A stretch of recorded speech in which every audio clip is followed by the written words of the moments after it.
नमस्कार दोस्तों, स्वागत है आपका टेकमैन के यूट्यूब चैनल पे। आज हम बात करेंगे सोलर पैनल या सोलर प्लांट लगवाने पर जो भी सब्सिडीज़ मिलती हैं कंज्यूमर को, उनके बारे में आज डिटेल में बात करेंगे कि कितने % सब्सिडी गवर्नमेंट की तरफ से है, कितने % मिलती है, क्या क्या उसकी स्लैब्स हैं, क्या क्या कंडीशंस हैं।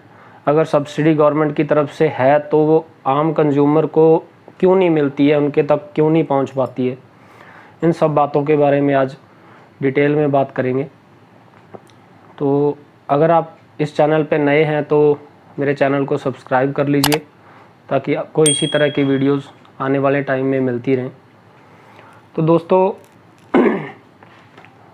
आज की डेट में जो सोलर प्लांट पे सब्सिडी है वो 10 किलोवाट तक का अगर आप प्लांट लगवाते हैं रेजिडेंशियल में, अगर घरों पे आप प्लांट लगवाते हैं तो उस पर आपको पहले 3 किलोवाट पे 40% सब्सिडी मिलती है। अगर 4 से 10 किलोवाट तक का लगवाते हैं तो 20% सब्सिडी मिलती है। यानी कि अगर आप 5 किलोवाट का लगवाओगे तो पहले 3 पे आपको 40% सब्सिडी मिलेगी और बाकी के 2 किलोवाट पे आपको 20% सब्सिडी मिलेगी। ये जो सब्सिडी की स्कीम है ये आम लोगों तक क्यों नहीं पहुंच पाती है, इसी के बारे में आज हम बात करेंगे। तो दोस्तों, 2019 के पहले यानी कि 2019 साल के पहले जो सब्सिडी थी, जितनी भी सोलर पे सब्सिडी होती है वो सेंट्रल गवर्नमेंट देती है। हमारी सेंट्रल गवर्नमेंट ये डिसाइड करती है कि हमने कितनी % सब्सिडी देनी है सोलर प्लांट लगवाने पे। तो 2019 के पहले जो सब्सिडी की स्कीम थी वो 30% सब्सिडी थी और प्लांट की कोई लिमिटेशन नहीं थी कि आपने 10 किलोवाट का लगवाना है या 15 का लगवाना है या जो भी आपने लगवाना है, उस पर आपको 30% सब्सिडी मिलती है। लेकिन ये 30% जो है, ये 30% किसका मिलेगी, किस चीज़ का 30% मिलेगी। यानी कि आपने मान लो एक कोई है कि कोई कस्टमर कहता है कि मैंने तो जी 50,000 पर किलोवाट के हिसाब से प्लांट लगवाया है, या कोई कस्टमर कहता है कि मैंने तो 1 लाख के हिसाब से लगवाया, तो गवर्नमेंट उसकी इनवॉइस पे 30% सब्सिडी नहीं दे सकती। सेंट्रल गवर्नमेंट सिर्फ ये डिसाइड करती है कि कितने % सब्सिडी देनी है। उसके बाद हर स्टेट में एक नोडल एजेंसी होती है, जैसे पंजाब में पेडा है, Punjab energy development authority, Haryana में हरेडा है, राजस्थान में रेडा है, यूपी में नेडा है। तो ये जो नोडल एजेंसी हैं उनको ये काम दिया जाता है कि आप एक टेंडर फ्लोट करो कंपनियों से रेट लेने के लिए। जो भी, जैसे पंजाब में पेडा है फॉर एग्जांपल, तो पेडा को ये बोला जाता है कि आप एक टेंडर फ्लोट करो, कंपनियों से आप रेट मांगो कि आप 3 किलोवाट, 4 किलोवाट या 10 किलोवाट का प्लांट कितने में लगा के दोगे। उनको स्पेसिफिकेशन बताई जाती है। तो 2019 के पहले क्या होता था कि जो पेडा का टेंडर जब निकला तो जो कंपनियों ने रेट दिए उसमें जो सबसे लोएस्ट रेट होता है, जो L1 रेट होता है, उसको सब्सिडी के लिए रेट मान लिया जाता है। तो वो रेट था 57,000 पर किलोवाट। यानी कि आप अगर 57,000 के हिसाब से प्लांट लगवाते हो पर किलोवाट तो आपको उसका 30% सब्सिडी मिलेगी। तो अगर आप उससे ज़्यादा का लगवाते हो, मान लो आपने 60,000 रुपये पर किलोवाट के हिसाब से प्लांट लगवाया, तो भी आपको 57,000 का मिलेगी। और अगर आप उससे कम लगवाते हो, मान लो आपने 50,000 के रेट से हिसाब से प्लांट लगवाया, तो आपको 50,000 का 30% मिलेगी। लेकिन उस टाइम पे क्या था कि बंदिश नहीं थी कंपनियों के ऊपर। मान लो रेट 57 निकला है, आप अपनी मर्ज़ी से अपना प्रोडक्ट चूज़ करके, कोई भी कंपनी अपनी मर्ज़ी से किसी भी रेट पे प्लांट लगवा सकती है। Quality wise, technology wise, site wise, हर चीज़ के वाइज रेट जो है वो अलग अलग डिपेंड करता है। साइट पे भी डिपेंड करता है, प्रोडक्ट पे भी डिपेंड करता है। तो आप कितना भी रेट लगवाओ, 57 या उससे मिनिमम जो भी होगा उसका आपको 30% सब्सिडी मिल जाएगी। और दूसरा क्या था, दूसरी कंडीशन ये थी कि जो पैनल हैं, जो उसमें सब्सिडी वाले प्लांट में पैनल लगने हैं, वो इंडियन कंपनी के होने चाहिए। विक्रम, अडानी, वारी, जो भी इंडियन कंपनी है, इंडियन ब्रांड के होने चाहिए। और तीसरी चीज़ ये थी कि जो सब्सिडी की अमाउंट है, कस्टमर को फुल पे करना था कंपनी को, और जो सब्सिडी की अमाउंट है वो डायरेक्ट कस्टमर के अकाउंट में जाती थी, जो हम जिसको DBT बोलते हैं, डायरेक्ट बेनिफिट ट्रांसफ़र, जो आधार कार्ड के आने के बाद से लागू हुआ है। ये 3 चीज़ें थी, 30% सब्सिडी, और कस्टमर के डायरेक्ट अकाउंट में जाती थी सब्सिडी, और तीसरा क्या था कि इंडियन पैनल होने चाहिए। तो 2020 में के शुरू में सेंट्रल गवर्नमेंट ने ये डिसाइड किया कि अपनी तरफ से तो उन्होंने यही कहा कि हमें जो सब्सिडी का प्रोसेस है उसको थोड़ा आसान बनाना है ताकि और ज़्यादा लोगों तक ये स्कीम जो है वो पहुंच सके। तो उसके लिए गवर्नमेंट ने क्या किया कि जो नोडल एजेंसी है उसको बीच में से निकाल दिया। यानी कि अगर PSPCL है पंजाब में, जो इलेक्ट्रिसिटी बोर्ड है, डायरेक्ट उन्हीं ही को काम दे दिया जाए जी, जो नोडल एजेंसी काम करती है। तो उस टाइम पे क्या हुआ, जैसे पंजाब में पेडा है तो पेडा को निकाल दिया और डायरेक्ट PSPCL के पास सब्सिडी का जो भी काम था वो डायरेक्ट PSPCL के पास आ गया। तो PSPCL के पास ये काम आया तो उन्होंने फिर से एक टेंडर, जैसे पेडा के टाइम पे निकला था, तो एक टेंडर फ्लोट किया गया रेट लेने के लिए।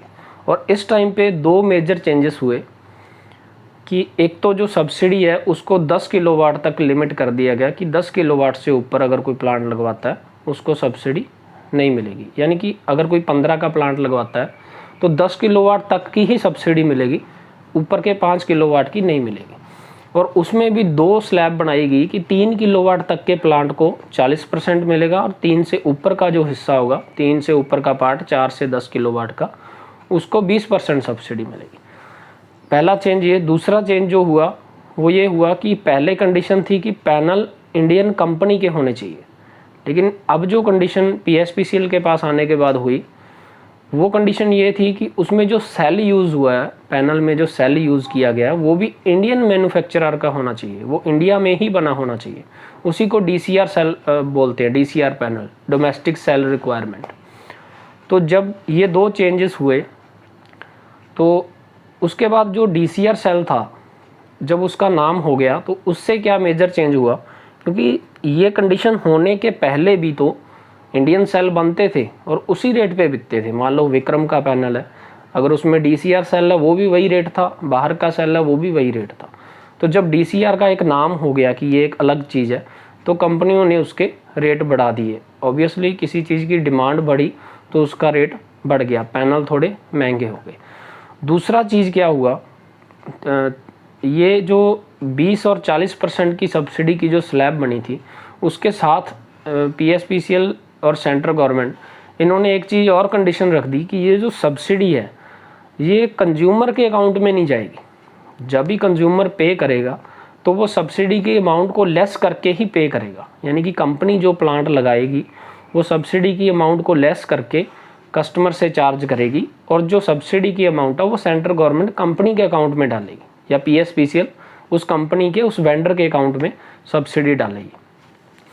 तो जब ये चीज़ें आई तो टेंडर जब फ्लॉट हुआ तो जो भी सोलर का काम करते थे लोग, जो भी सोलर के वेंडर थे, उन्होंने सोचा कि जब हम प्लांट लगाएंगे तो सब्सिडी 40% सब्सिडी, क्योंकि ज़्यादातर जो प्लांट लगते हैं वो छोटे ही लगते हैं प्लांट, 3 किलोवाट 5 किलोवाट के ज़्यादा कस्टमर होते हैं। तो जब हमने प्लांट लगाना है तो सब्सिडी हमें काट के देनी पड़ेगी।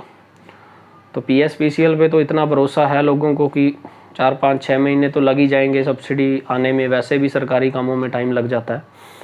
तो लोगों ने क्या किया कि किसी तरह से जो सब्सिडी का रेट है उसको नीचे लाया जाए, क्योंकि वो वेंडर के हाथ में है कि कितने रेट, कौन सा रेट दे कि उसका 40% सब्सिडी हमें देनी पड़े।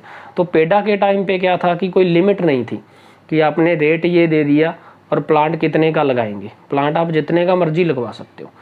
तो जब यहाँ पे ये चीज़ हुई तो लोगों ने कम से कम रेट डालना शुरू कर दिया कि हम सब्सिडी जितना कम रेट डालेंगे उतनी ही कम सब्सिडी काटनी पड़ेगी। तो जो सबसे कम रेट निकला वो निकला 37,000 पर किलोवाट, यानी कि 37,000 1 किलोवाट का सोलर का रेट। कहाँ 57 और कहाँ 37।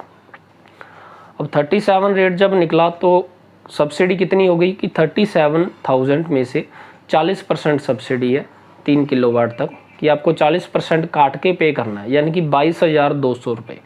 यानी कि टोटल 3 किलोवाट का प्लांट आपको 66,000 रुपये के तकरीबन आपको मिल जाएगा।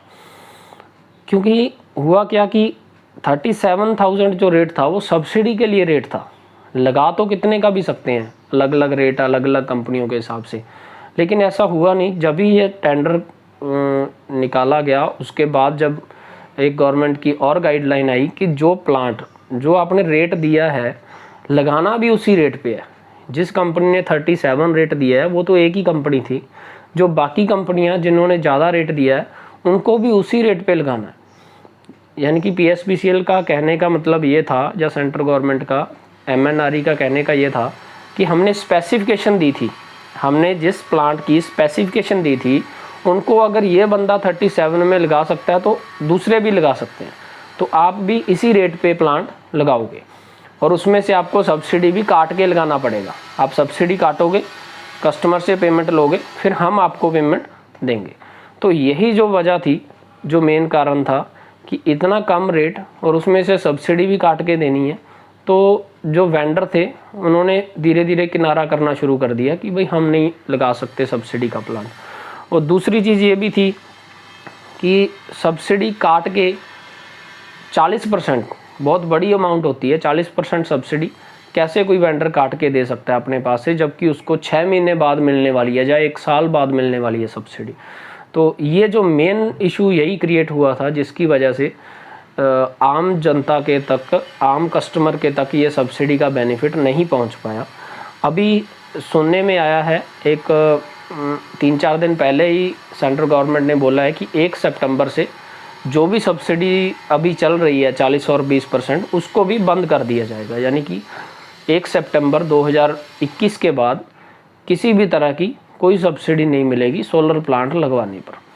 तो सोचने की बात तो ये है कि अब कौन सा मिल रही है। अगर आप भी आज भी आप अगर सोलर का प्लांट लगवाना चाहें, सोलर ऑन ग्रिड प्लांट लगवाना चाहें, तो मेरे को नहीं लगता कि कोई कहीं से कोई एप्लीकेंट जो है, जो कंज्यूमर है, वो सब्सिडी अवेल कर सकता है। बहुत कम कंपनियां हैं जिन्होंने सब्सिडी के प्लांट लगाए थे, वो भी एक लिमिटेड क्वांटिटी में लगाए थे। अगर लगाते भी हैं, मान लो कोई लगाता भी है, तो 22,200 रुपये पर किलोवाट में वो क्या लगा पाएगा, क्योंकि ये तो सिर्फ पैनल की कॉस्ट है। जो लगाए भी हैं वो बहुत ही निम्न स्तर के, बहुत ही कम क्वालिटी की चीज़ें उनमें लगाई गई हैं। तो उस प्लांट का लगाने का भी क्या फ़ायदा, क्योंकि प्लांट हम लगवाते हैं बिजली का बिल बचाने के लिए, ना कि सब्सिडी लेने के लिए। सिलेंडर पे, गैस सिलेंडर पे सब्सिडी मिलती थी तब भी हम भरवाते थे, अब नहीं मिलती है तब भी हम भरवाते हैं। तो बात यही है कि सब्सिडी को इस तरह से ना देखा जाए कि सब्सिडी लेने के लिए हम प्लांट लगवा रहे हैं। अगर आप प्लांट लगवा रहे हो तो आप लगवा रहे हो 25 साल के लिए या लाइफ टाइम के लिए, अपना बिजली का बिल फ्री करने के लिए। आपका 40,000, 50,000, 1 लाख का जो महीने 2 महीने का बिल आता है, आप उसको फ्री करने के लिए प्लांट लगवा रहे हो, ना कि आप इसलिए लगवाओ कि आपको जो 50-60,000, 40,000 सब्सिडी मिलनी है वो लेने के लिए। क्योंकि आज अगर आप सब्सिडी के पीछे भागोगे तो आपको प्लांट ऐसा मिलेगा जो 3-4 साल बाद आपको उसकी मेंटेनेंस या उसका कुछ ख़राब हो गया तो फिर आपको वो चेंज करना पड़ेगा, तो आपकी सारी सब्सिडी वहीं पे निकल जाएगी। वैसे भी 1 सितंबर को सब्सिडी बंद ही होने वाली है, तो मेरे ख्याल से जो प्लांट लगाने वाले हैं उनके लिए थोड़ा आसान भी हो जाएगा और कस्टमर के लिए भी थोड़ा आसान हो जाएगा। क्योंकि जब कोई स्कीम दिखती है कि ये स्कीम है, तो हम उसके पीछे ज़्यादा फोकस करते हैं कि यार सब्सिडी है, किसी तरीके से सब्सिडी ले ली जाए। प्लांट नहीं देखते हम कि कोई अच्छी चीज़ है या कोई कैसी चीज़ लगा रहा है बंदा, वो जो मर्जी लगे, कोई दिक्कत नहीं है, लेकिन सब्सिडी मिलनी चाहिए। तो जब भी आप प्लांट लगवाएं, आप प्रोडक्ट के ऊपर ज़्यादा फोकस करें, क्वालिटी के ऊपर ज़्यादा फोकस करें। सब्सिडी का कोई ज़्यादा इतना बड़ा फ़ायदे वाला काम नहीं है कि आपने सब्सिडी लेनी है तो ही आपका प्लांट काम करेगा, ऐसा कुछ नहीं है। आप अच्छी चीज़ लगवाएं जो सालों साल चले और आपका बिजली का जो बिल है, जो आपका मेन मोटिव है प्लांट लगवाने का, वो आपका पूरा हो जाए। अगर जानकारी अच्छी लगी हो तो चैनल को सब्सक्राइब कर लें। आगे भी इसी तरह की वीडियो आपके लिए लेके आता रहूँगा। धन्यवाद।